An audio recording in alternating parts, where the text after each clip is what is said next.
Taarifa za kimichezo ni kwa mwamba Haji Sande Manara, ambaye pia ni moja wa watu ambao waliweza kumsapoti na kuweza kumpa salamu za pole Ali Mayai, pamoja pia na baadhi ya watu wa karibu kabisa ambao waliamini kabisa kwamba katika nafasi za kuweza kuchukua ile fomu ambayo inaweza ikatoa nafasi ya kugombea urais katika shirikisho la mpira miguu wa soka wa Tanzania, yani Tanzania Football Federation, alikuwa ni mwamba huyu Haji Sande Manara. Aliweza kutoa pongezi za dhati kabisa kwa Ali Mayai, kwa sababu tayari katika posti zake za mitandaoni kwenye Instagram alishawahi kuposti na kuweza kuamini kabisa kwamba Ali Mayai huenda akawa ndo the GOAT of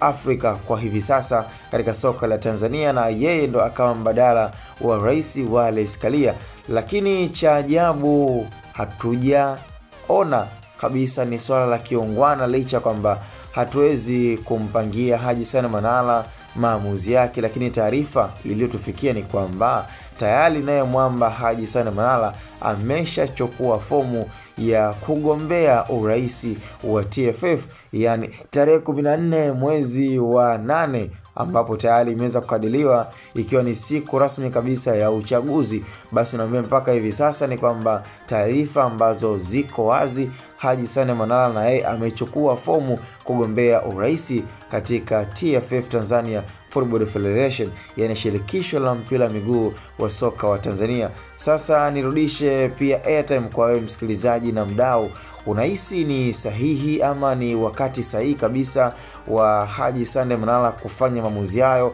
ama imekaaje leo hii kuweza kumpa nafasi Haji Sande Manara kuwa kama rais wa TFF? Je, kiuhalisia anastahili kuwa ni rais ama hastahili? Na binafsi naweza nikasema kabisa kwamba nidhamu ambayo Haji Sande Manara amekuwa nayo, huenda kwa asilimia kubwa mashabiki wengi wataweza kupinga, na hata kwa baadhi ya wanachama wakaona kabisa kama ni swala ambalo haliwezekani. Yani ukiachana kabisa kwamba Haji Sande Manara ni mshabiki wa klabu ya Yanga, lakini yeye ameweza kujiaminisha na kuweza kuzungumza kwamba yani pindi atakapoweza kupata nafasi ya kuwa rais wa TFF, hilo ni swala ambalo hataweza kulionyesha katika kukuza soka la Tanzania. Lakini sidhani kama kutakuwa na asilimia hata 10 ya wanachama ama baadhi ya wadau kuweza kumpigia kura Haji Sande Manara. Kwa hiyo naweza nikasema kura bado zitaendelea kubakia